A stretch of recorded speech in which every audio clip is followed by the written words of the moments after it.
All right, buckle up, everybody, for a deep dive into the 1921 APFA season. Oh yeah, this one's a wild ride. Seriously, you sent over the Wikipedia entry and some notes you made? I was fascinated by this season. Yeah, and it's clear why. I mean, this is the year the league really started taking shape. Yeah, it's crazy to think 1920, they're just forming, and 1921, boom, they're already restructuring, setting up territorial rights, membership criteria. Like someone just flipped a switch and said, okay, time to get serious. Right. It's not just a bunch of teams playing anymore. Definitely not. Your notes mention this reorganization meeting in Akron. Ah, yes, Akron. That's where they brought in Joe Carr. The baseball guy. Exactly. Already a big name in baseball. They needed someone with experience to really lay down the law, To give the league structure. Yeah. Draft a constitution, bylaws, all that. Think about it. Every pro sports league goes through this. Those early years, right. It's got to be chaotic. Total chaos. But you got to build a solid foundation, too. I'm picturing this Akron meeting, like smoke-filled rooms, guys arguing over every rule. Oh, absolutely. No Twitter to announce the changes either. Can you imagine? Like, how'd they even spread the news back then? Word of mouth, telegrams, who knows? But the passion was there, that's for sure. And speaking of chaos, that Wikipedia list of teams. 21 teams in 1921. It's mind-boggling. Some of those names, too. Evansville, Crimson Giants, the Minneapolis Marines, Tonawanda Cardex. Tonawanda Cardex. What a name, right? It's incredible how many teams just popped up and then disappeared. It's the Wild West of football, right? Yeah. New concept. Competing with baseball for fans. And travel back then. Yikes. Plus, your notes mentioned the salary cap. Oh, don't get me started. $1,800 per game for the entire team. It's peanuts. You can't even buy a decent used car for that today, let alone pay a whole team. No wonder so many teams folded, merged, just gone. Like the Detroit Tigers. Yeah. Absorbed by the Buffalo All-Americans mid-season. Poof. Imagine starting a business today with those stakes. Would you last a whole season? Tough call. What? But that love of the game, it must have been something else. Pure grit. Definitely pioneers. We're just skimming the surface here, folks, but it's already wild. It gets even wilder. And then there are the personalities. Oh, yeah, your cast of characters list is amazing. Jim Thorpe coaching the Cleveland Indians, Curly Lambeau starting out with Green Bay. Legends. And we can't forget Fritz Pollard. One of the first African-American head coaches in pro football. Talk about breaking barriers. It's incredible, especially considering the times. Absolutely. But hold on. We got to talk about Curly Lambeau and the Packers getting suspended. Wait, what? In their first season? Yeah, the Taylorville incident. What happened? Spilled the beans on a play? Fought the refs? They used ineligible players. College guys from Notre Dame, some under fake names. Really? Like ringers from another league? No, college players. Back then, the rules were blurry. So college guys playing pro? That's crazy. The APFA was trying to draw a line, though. Separate the pros from the amateurs. And the Packers crossed it. Big time. The league suspended them for the rest of the season. Major setback for Green Bay. But shows how the league was figuring itself out, trying to be legit, you know? Exactly. This whole season, it's a microcosm of the NFL's early history. Finances, personalities, controversies. And speaking of controversy, The Staley Swindle. A championship decided by, well, you could call it a technicality. this one's wild. Buffalo beats Chicago on Thanksgiving, 7-6. Tommy Hewitt leads the All-Americans to victory. But Chicago, they wanted a rematch. And Buffalo agreed. They did, but as an exhibition. Didn't want to risk their record, you see. Smart move. Well, Chicago wins the rematch 10-7.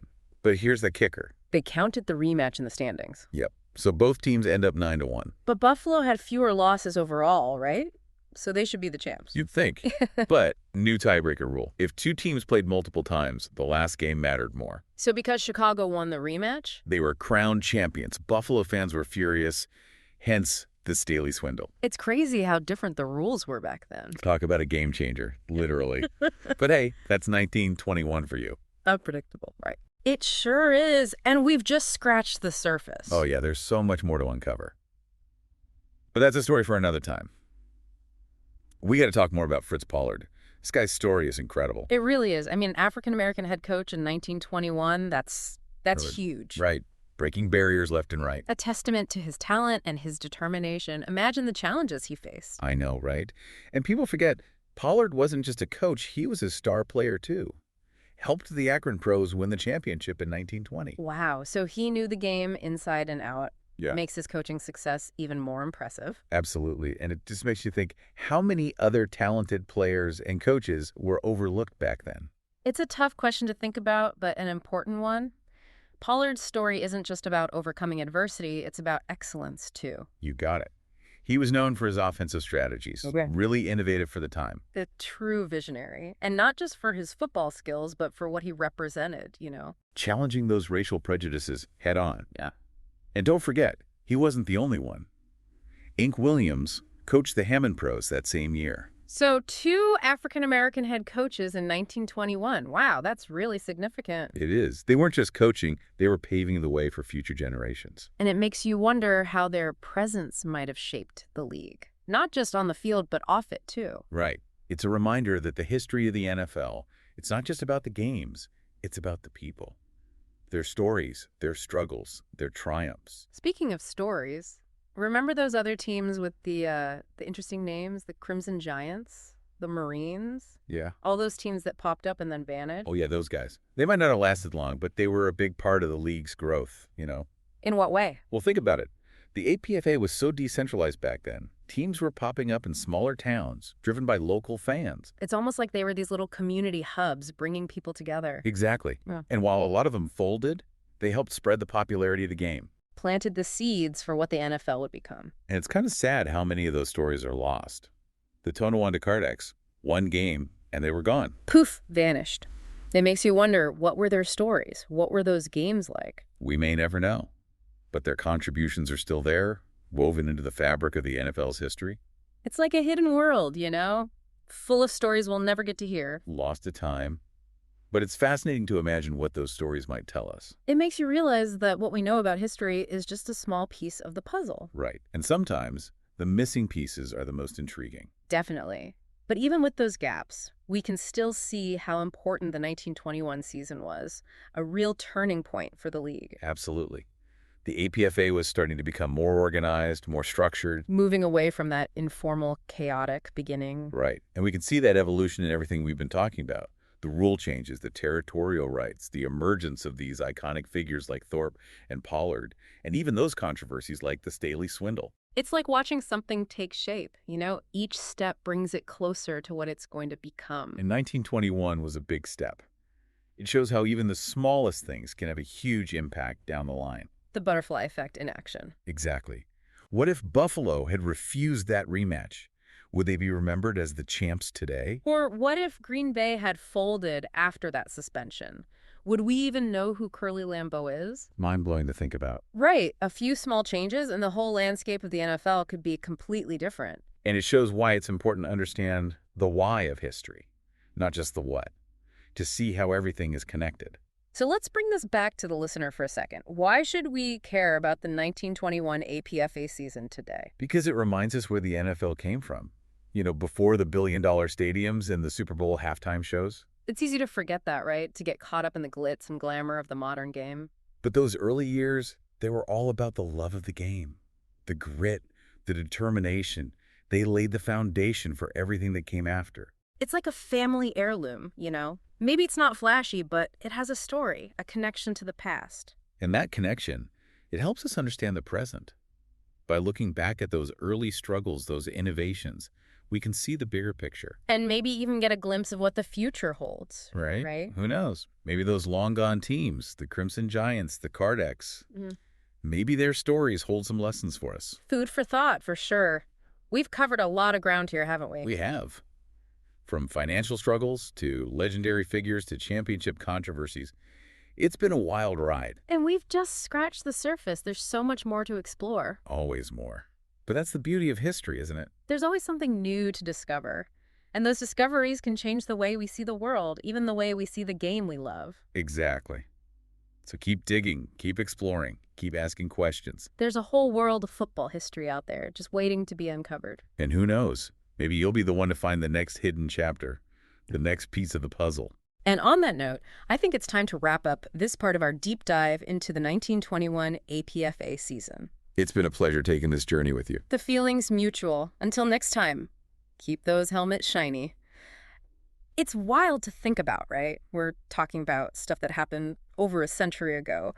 But it still feels so connected to the NFL today. Oh, absolutely. It's like you see a massive tree, right? But it all started from a tiny little seed. And those early years, those roots of the APFA, Right. that's that tiny seed. Exactly. In those early years, they were tough, but they built the foundation for everything that came after. Shows how resilient the sport was, even back then. And it wasn't just the sport that was changing, was it? Think about the 1920s, the Roaring Twenties. A time of huge change. Cars, radio, social norms, everything was evolving. And all that had to have some impact on football, right? Of course. The APFA, they couldn't ignore those changes. They had to adapt, innovate, keep up with the times. Exactly. And it makes you wonder, why should we care about those early days? What's the point of looking back? It's a good question. Is it just nostalgia? It's more than that. It's about understanding the journey, seeing how far the NFL has come. Appreciating the sacrifices those early pioneers made. Right? It's like you inherit a family heirloom. Maybe it's not fancy, but it's got a story behind it, a connection to your past. And understanding that past helps you appreciate the present even more. You got it.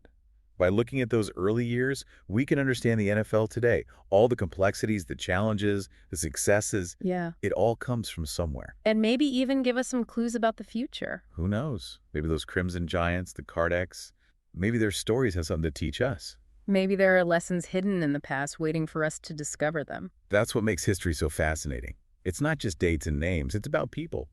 Their stories, their dreams, their struggles. And the 1921 season is packed with those stories. Oh, yeah. We saw a league on the verge of collapse turn itself around. We saw incredible players and coaches make their mark on the game. We saw controversies that still get people talking today. But most importantly, we saw the power of passion and determination. The drive to build something bigger than yourself. And that's a story that never gets old. So true.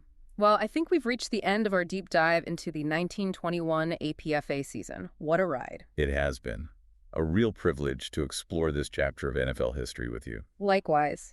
And to our listeners, thank you for joining us on this journey. We hope you learned something new, maybe gained a new perspective on the game we all love. Keep asking questions. Keep exploring. The world of football history is full of surprises. Who knows what you might discover? That's right. And until next time, keep those helmets shiny and your spirits high.